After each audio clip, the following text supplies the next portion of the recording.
All right, everyone, welcome back for another deep dive. Today we're looking at something pretty wild. It's like straight out of a movie, but it's happening right now. Oh, yeah. Two NASA astronauts, Butch Wilmore and Suni Williams, they're stuck on the International Space Station. Wow. Way longer than planned. Okay. So they went up there in June of 2024 on Boeing's new Starliner spacecraft. And it was supposed to be a quick test flight, like a week, just to kind of see, how things were going. But things did not go according to plan. Things rarely do in space. Yeah, that's true. That's why it's exploration. Yeah, and so now their week-long mission is turning into an unexpected endurance challenge. You got that right. So that's what we're going to be looking at today. A very interesting story. Yeah, the whole landscape of space travel is kind of evolving rapidly, and this is front and center. Yeah, this wasn't just a normal mission. This was like a pivotal test flight for Boeing's Starliner. Right. It was their answer to. Yeah. SpaceX's Crew Dragon and Yeah. this whole race to commercialize space transportation, which is really interesting. Exactly like a space taxi service, right? Got it. So what exactly went wrong with Starliner? Well, think about it this way. Imagine you're driving a brand new car, and suddenly a couple warning lights pop up on your dashboard. Oh, boy. That's what happened with Starliner. Just shortly after launch, they detected helium leaks, which are crucial for pressurizing the fuel system. On top of that, some of the thrusters, which are kind of like the steering wheel in space, started malfunctioning. So not ideal. No, not when you're hurtling through space. No, not at all. So it's like they had to pull over to the ISS Yeah, for an unscheduled pit stop. exactly. The ISS became their safe haven. And initially, they were just going to spend a week. But these technical issues caused a delay in their return. And not just a small delay. They're looking at a late March 2025 return date. Wow. So almost a year. A year in space. I mean, Yeah. It sounds incredible. But also, can you imagine just having your normal life flipped on its head like that? That's something I think about a lot, actually, is how would I react in that situation, And you're doing everyday things, but in microgravity. Right. Like exercising, eating, tending to these really important experiments, making sure the station is running. All this while knowing you're going to be up there for a lot longer than you thought. And that's got to weigh on you mentally. Yeah, the mental and emotional toll of an unexpected extended stay like that cannot be underestimated. Absolutely. So it raises all these questions about how do we prepare astronauts Yeah.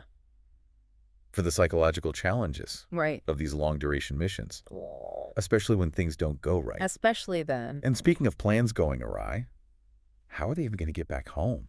Well, they need another ride. They're sending up a new SpaceX Crew Dragon Oh, okay. to go get them. And this whole thing has caused a domino effect. It's pushed other missions back. Oh, wow. The Crew 10 mission, which was supposed to bring new astronauts to the ISS, that's been delayed because of this reshuffling. It really makes you realize how interconnected the whole system is. Oh, it's incredibly complex. Yeah, one delay throws everything off. Absolutely. But getting back to Wilmore and Williams, what are they doing with all this extra time? Well, Besides becoming expert space lettuce farmers, I I'm just genuinely curious how you would even adjust to that reality. think the key is just keeping busy. You can't let yourself get bogged down in the negative. It's a lot about adapting, I'd say, to a totally different pace and purpose. You've trained for this short, intense mission, and all of a sudden it's a long haul stay. So your routines, your tasks, your whole mental outlook. It has to shift. And you're doing this while orbiting the Earth at 17,500 miles per hour. Yeah, that's got to be tough. Yeah. So beyond the space lettuce, what are they working on? Are they doing new experiments? Is it mostly station maintenance? It's both, actually. Okay. They're doing both. So this unplanned extension is Yeah. a good opportunity to gather more data about the long-term effects of space travel on the human body and mind. Right, so things like bone density, Yeah, it's exactly. muscle atrophy, Right. radiation exposure, and then also the psychological impacts of isolation and confinement. Yeah, we're talking long-term, long-duration space travel.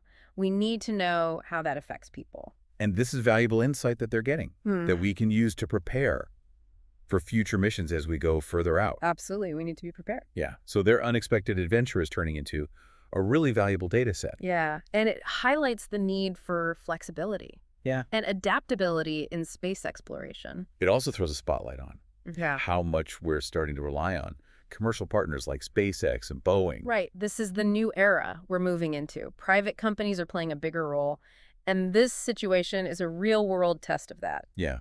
I mean, it really makes you think. We often focus on the technology, the marvels of space travel, but this story really emphasizes the human element. It does. So how do we support these astronauts, not just physically, but emotionally and mentally Yeah. when they face these unexpected things? It's a huge question. And their experience, though it was unintended, provides valuable lessons about crew well-being and having really robust psychological support systems. Yeah. It's a good reminder that space travel isn't just about pushing boundaries technologically. It's about understanding and supporting the human beings who are going into this unknown. And that's something that I think all of us should be thinking about. As we celebrate the achievements of space exploration, it's equally important to learn from these unforeseen challenges and to make sure that we are equipping our astronauts with the tools they need, not just to survive, but to thrive in the face of the unexpected. That's it. That's the key. Well said. Thanks for joining us today for this deep dive.